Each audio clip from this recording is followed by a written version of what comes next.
Good morning, my dear students. How are you all? In today's English class, we will study the fifth chapter of second book, that is supplementary, Footprints Without Feet, and the name of the chapter is Footprints Without Feet. Okay? जो आपकी book का title है वो भी इसी chapter से लिया गया है. And the writer of this chapter is H.G. Wells. H.G. Wells ने ये स्टोरी लिखी है. So children, before starting the chapter, let's have a brief introduction of the chapter. This story is about a scientist. Story एक scientist के बारे में है who invented some medicines which are responsible to make a person invisible. यानी कि उन drugs को, उन मेडिसिन को लेकर कोई भी पर्सन इनविजिबल बन सकता था. जो यहाँ स्टोरी में साइंटिस्ट हैं वो ये एक इन्वेंशन करते हैं, एक्सपेरिमेंट करते हैं. उनका एक्सपेरिमेंट सफल होता है, सक्सेस मिलती है उनको इस चीज़ में, और फाइनली वो एक ऐसी ड्रग बना लेते हैं जिसको कंज्यूम करके कोई भी पर्सन इनविजिबल बन जाता है. तो वो अपने ऊपर ही क्या करते हैं, खुद ही वो ड्रग्स स्वैलो करते हैं. और उसके बाद जो स्टोरी में क्या क्या इंसिडेंट्स होती हैं, किन किन डिफ़िकल्टीज से वो होकर गुजरते हैं, now we will have this thing we'll see here in the chapter. So can a man become invisible? क्या कोई पर्सन इनविजिबल बन सकता है? This is the story of a scientist who discovers how to make himself invisible. ये story एक scientist के बारे में जो डिस्कवर करता है कि अपने आप को इनविजिबल मीन्स अदृश्य किस तरह से बनाया जाता है. डज ही यूज़ और मिस यूज़ हिज डिस्कवरी? क्या वो अपनी डिस्कवरी को यूज़ करता है या फिर मिस यूज़ करता है? The two boys started in surprise at the fresh muddy imprints of a pair of bare feet.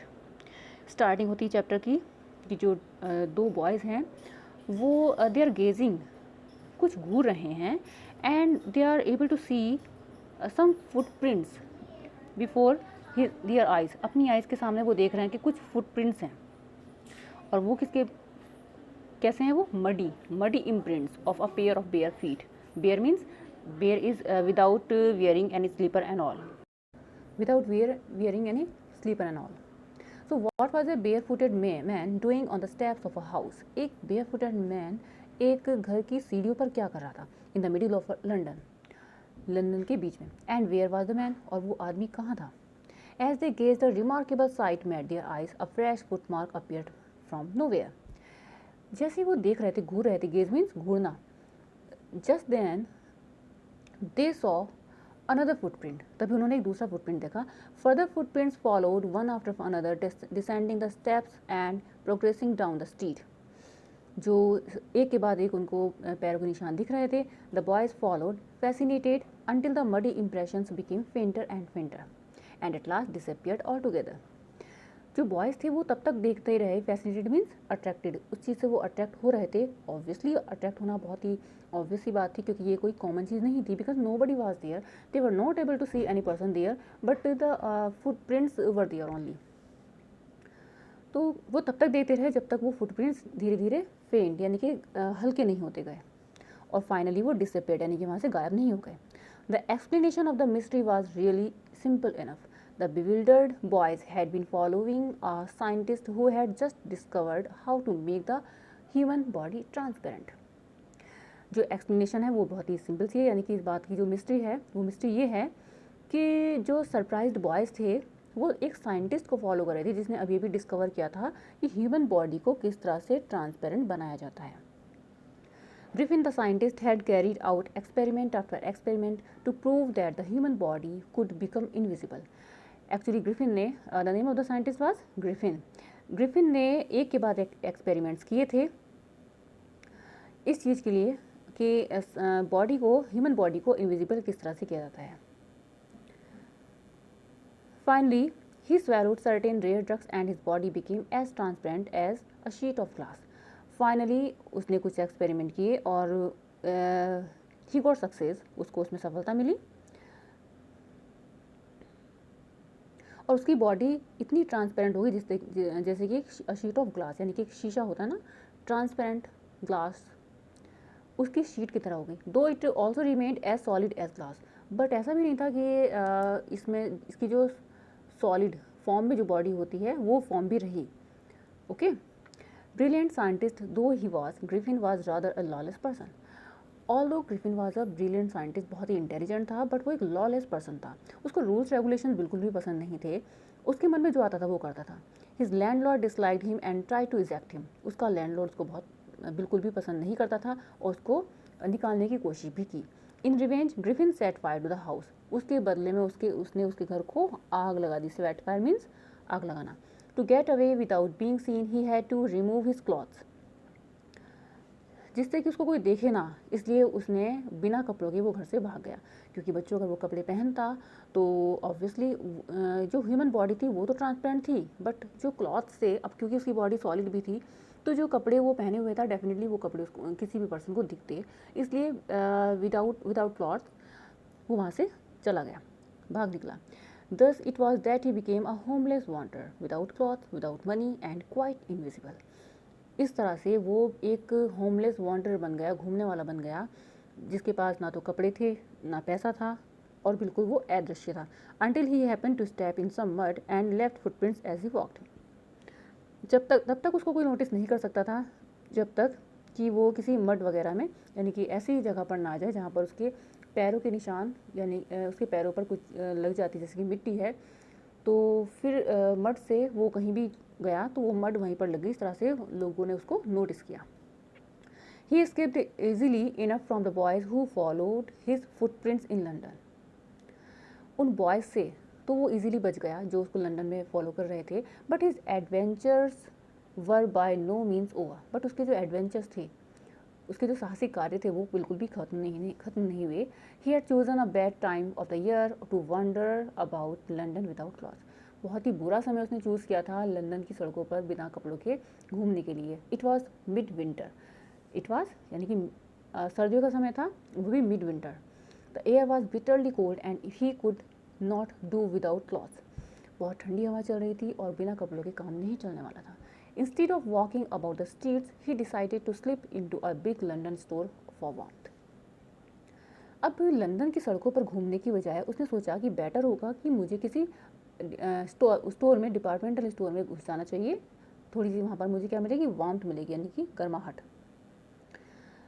Closing time arrived as soon as the doors were shut. Griffin was able to give himself the pleasure of clothing and feeding himself without regard to expense. जैसे ही उसका store का बंद होने का समय आया तो Griffin ने क्या किया, ग्रिफिन वॉर क्लोथ्स, उसने कपड़े पहने, एंड ही एट समथिंग, उसने कुछ खाया, वो भी बिना खर्च के. He broke open boxes and wrappers and fitted himself out with warm clothes. उसने बड़े बड़े बॉक्स खोले, उनमें से कपड़े निकाले, पहने और अपनी बॉडी को गर्म किया. Soon with shoes and overcoat and a wide brimmed hat. उसने शूज़ पहने, एक ब्रिम्ड हैट पहना. ये जो this is the hat, okay, this one, it's round. He become a fully dressed and visible person. अब वो अच्छे से उसने कपड़े पहन लिए थे और वो एक विजिबल पर्सन था, यानी कि कोई भी उसको देख सकता था. In the kitchen of the restaurant he found cold meat and coffee and he followed up the meal and sweets and wine taken from the grocery store. Kitchen में गया, वहाँ पर कुछ उसको स्वीट्स मिली, कुछ वाइन मिली और कुछ cold meat, coffee and all, उसने वो सब लिया. Finally he settle down to sleep on a pile of quilt. अब फाइनली वो क्या, उसने एक क्विल्ट यानी कि जो लिहाफ था उसके ढेर पर वो सो गया. If only Griffin had managed to wake up in good time, all might have been well. अगर ग्रिफिन टाइम पर उठ जाता तो कुछ भी गलत नहीं होता और सब कुछ सही रहता. As it was, he did not wake up until the assistants were already arriving next morning when he saw a couple of them approaching. But उसने उठने से पहले ही जो स्टोर के असिस्टेंट्स थे, यानी कि जो वर्कर्स थे, वो आ गए वहाँ पर. And when he saw couple of them approaching he panicked and began to run. जब उसने देखा कि एक दो लोग उसकी तरफ आ रहे हैं तो वो पैनिक हो गया एंड ही स्टार्टेड रनिंग. वहाँ से वो भागने लगा. They naturally give chase. In the end he was able to escape only by quickly taking off his newly found clothes. अब दे स्टार्टेड फॉलोइंग हिम, उन लोगों ने उसको फॉलो करना स्टार्ट कर दिया। किसी तरह से ग्रिफिन वहाँ से बचा निकल कर, क्योंकि जब तक वो तब तक नहीं बच सकता था जब तक वो अपने सारे कपड़े नहीं उतार देता, क्योंकि due to the cloth he was able to be seen, कपड़ों के द्वारा ही वो देखा जा सकता था। So once more he found himself invisible but naked in the chill January air. एक बार फिर से वह ठंड, इतनी ठंड में नेक्ड हो गया, यानी कि विदाउट क्लॉथ्स हो गया, और वो सर्दी कैसी थी, द चिल जनवरी एयर, यानी कि जनवरी के मंथ की ठंडी ठंडी हवा चल रही थी, and that was too cold. This time he decided to try the stock of a theatrical company in the hope of finding not only clothes but also something that would hide the empty space above his shoulders. इस बार उसने decide किया कि इस बार वो एक theatrical company में जाएगा जहाँ पर ये नाटक वगैरह होते हैं, ओके, एक्टिंग वगैरह होती है, so everything was there, clothes were also there. और उसने सोचा कि इस बार मैं कुछ ऐसा पहनूंगा जो कि मेरे शोल्डर से ऊपर का जो पार्ट है, यानी कि नेक वगैरह, वो भी ढक जाए।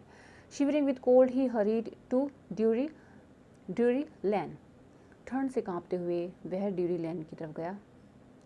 The centre of the theatre world, वो थिएटर वर्ल्ड का बिल्कुल सेंटर था।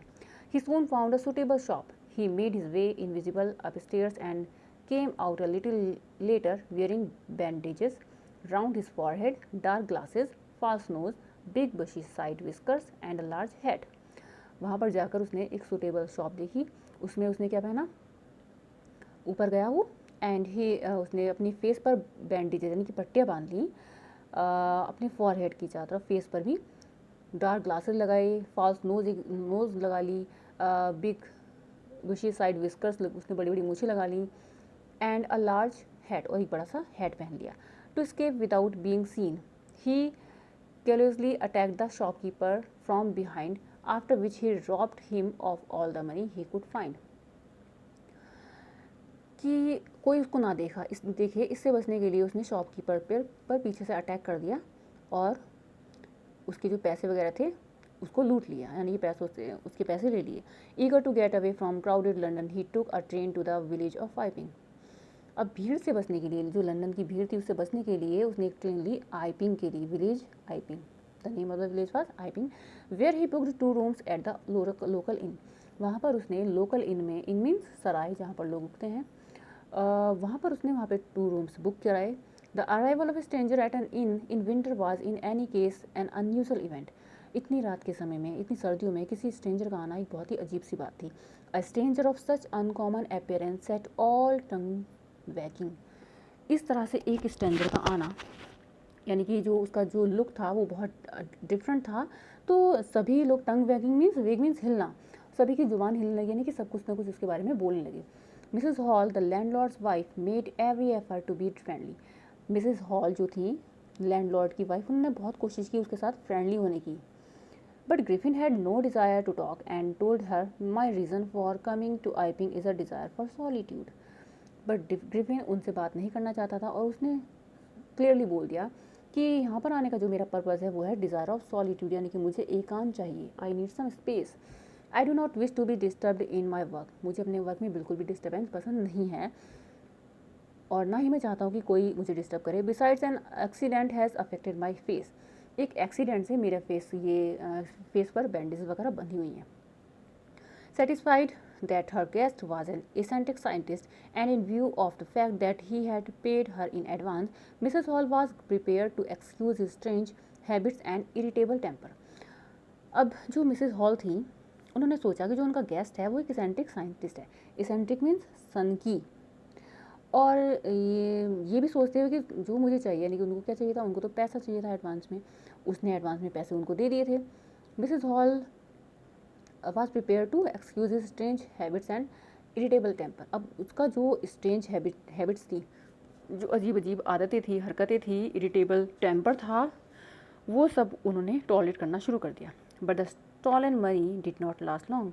पर जो पैसे चुराए गए थे, जो ग्रिफिन ने पैसे चुराए थे, वो बहुत लंबे समय तक नहीं चल पाए। And presently Griffin had to admit that he had no more ready cash.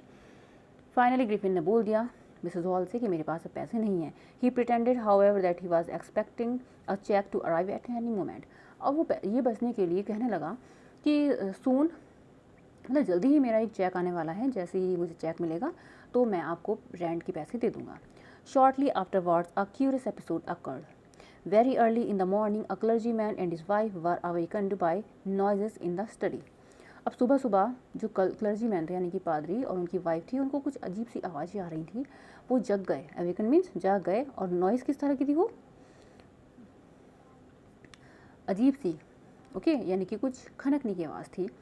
Creeping downstairs they heard the chink of money being taken from the clergyman's desk. जैसे वो नीचे आई, नीचे आकर उन्होंने देखा कि there was a chink of money, यानी कि जो पैसों की आवाज़ आती है खन खन की, सिक्कों की।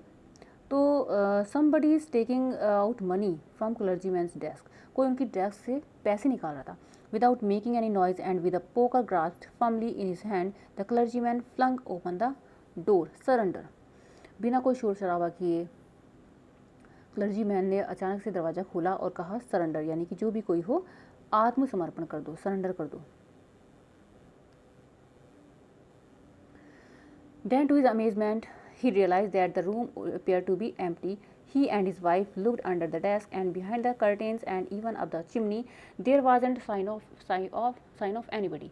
उन्होंने पाया कि वहाँ पर there was nobody in the room. Room में तो कोई भी नहीं था. That was empty. Yet the desk had been opened and the housekeeping money was missing. जो डेस्क थी वो खुली हुई थी और हाउसकीपिंग मनी उसमें से मिसिंग थी, यानी कि पैसा उसमें नहीं था। Extra ordinary affair the clergyman kept saying for the rest of the day. पूरे दिन वो यही कहते रहे कि ये तो बहुत ही अजीब सी बात है, स्ट्रेंज बात है। But it was not an extraordinary as a behaviour of Mrs Hall's furniture a little later that morning. उसी सुबह को कुछ समय के बाद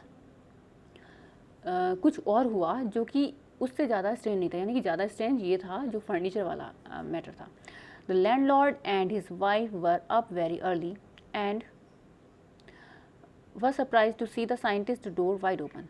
लैंडलॉर्ड और उसकी जो वाइफ थी वो उठ चुके थे और बहुत सरप्राइज थे कि जो साइंटिस्ट का डोर था, जिस रूम में साइंटिस्ट रह रहा था, उसका डोर ओपन था। Usually it was shut and locked, generally ये बंद रहता था। And he was furious if anyone enter this room, और बहुत गुस्सा करता था वो अगर कोई उसके रूम में चला जाता था। The opportunity seem to be too good to be missed. They peeped around the door, saw nobody, and decided to investigate. The bedclothes were cold, showing that the scientist must have been up for some time, and stranger still, the cloths and bandages that he always wore were lying about the room. अब room का दरवाज़ा खुला देखकर उन्होंने सोचा कि इससे better हमें चांस नहीं मिल सकता कि हम उसके रूम की का थोड़ा इन्वेस्टिगेशन करना चाहते हैं कि आखिर वो इतना ज़्यादा प्राइवेसी में क्यों रहता है, आखिर ऐसा क्या है। एज दे वेंट देयर, जैसे वो वहाँ पर गए, वहाँ पर उन्होंने पाया कि जो उसकी बैंडेजेस वगैरह थी सभी वो बेड पर पड़ी हुई थी, और जो बिस्तर था वो भी कोल्ड था, यानी कि ठंडा था। इट मीन्स कि कुछ समय पहले वो उठ चुका है, जा चुका है। All of a sudden Mrs Hall heard a sniff close to her ear. तभी मिसेस हॉल के कानों के पास कुछ आवाज़ आई सांस लेने की। A moment later the head on the bed post leaped up and dashed itself into her face. कुछ समय के बाद उन्होंने देखा कि जो हेड पड़ा हुआ था बेड पर, वो उड़कर उनकी फेस पर आकर गिर गया। Then the bedroom chair became alive. फिर जो बेडरूम की चेयर थी उसमें मूवमेंट होने लगी। Springing into the air it charge straight at her legs foremost as she and her husband turned away in terror.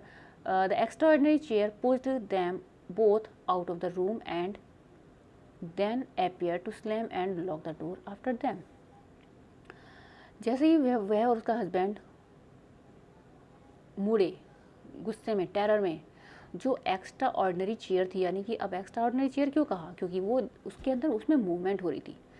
उस चेयर ने दोनों को पुश कर देने की धक्का दे दिया रूम से बाहर और दरवाज़ा बंद हो गया। Mrs Hall almost fell down the stairs in hysterics.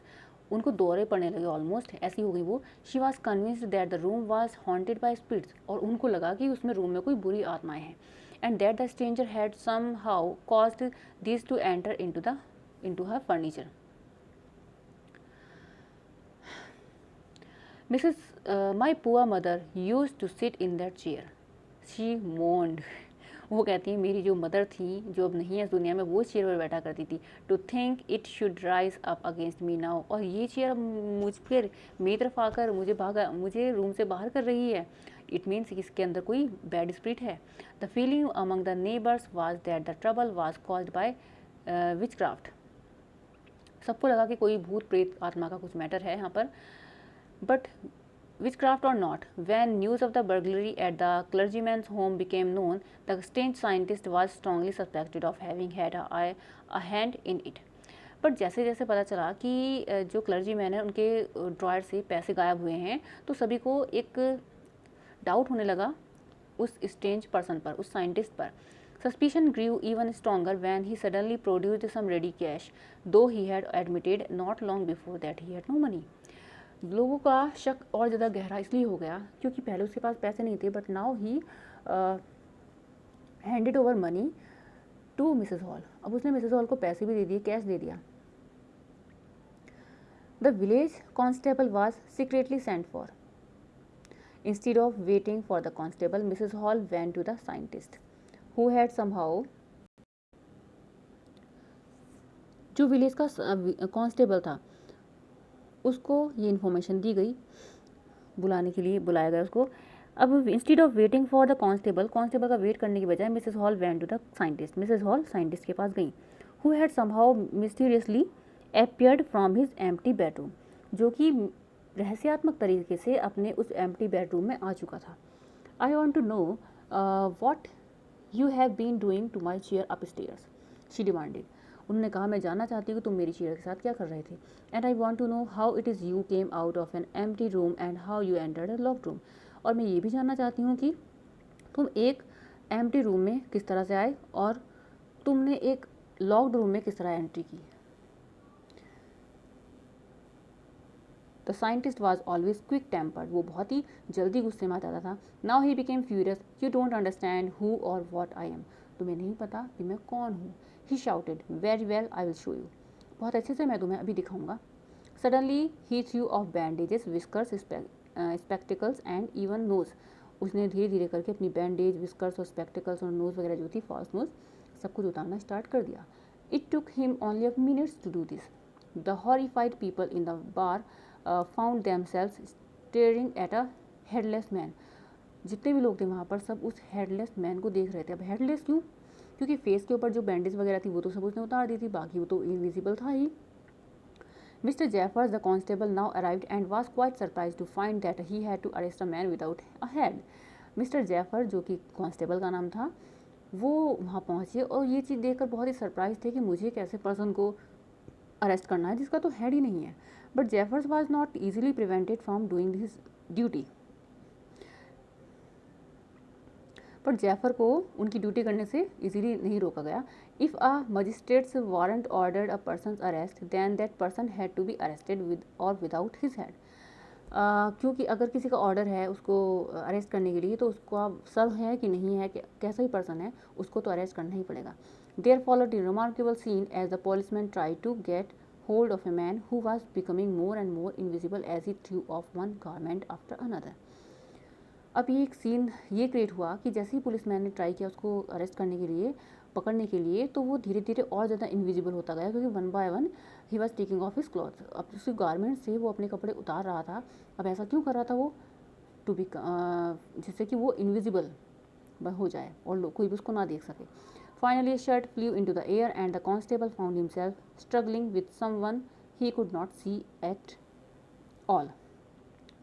Finally, जो शर्ट थी वो भी हवा में लहराती हुई दिखी उनको, और जो कांस्टेबल था वो स्ट्रगल कर रहा था किसी तरह से एक ऐसे पर्सन को अरेस्ट करने का जो कि दिखाई नहीं दे रहा था।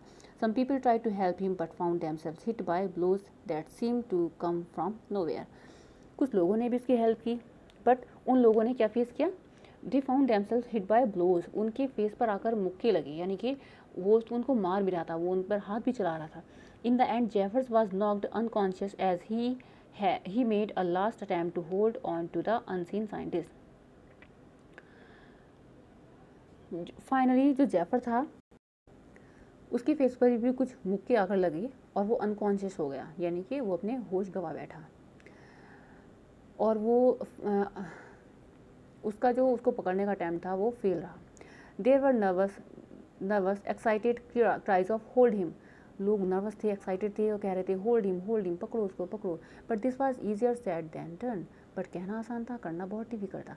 Griffin had shaken himself free, Griffin ने अपने आप को आज़ाद कर लिया था, आज़ाद था वो। And no one knew where to lay hands on him, किसी को नहीं पता था कि किस तरह से उसको पकड़ा जा सकता है। So dear children, this was the explanation of this chapter, footprints without feet. Okay, you will study this chapter once more. So this was all in today's class. Goodbye and take care.